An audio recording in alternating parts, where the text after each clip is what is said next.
मृत्युलोकी एक नगर त्याचे नाव पंढरपूर.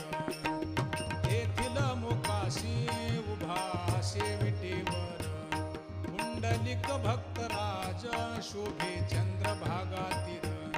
बोलती साधू संत जीवा वाटे हुरहुर.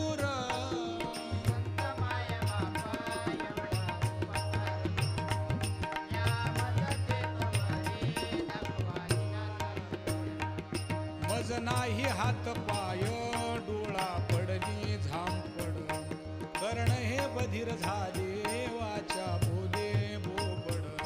नाक मुख गळू लागले लाळ आणि शेंबूड. स्वाना परिगती झाली अवघे करती हाड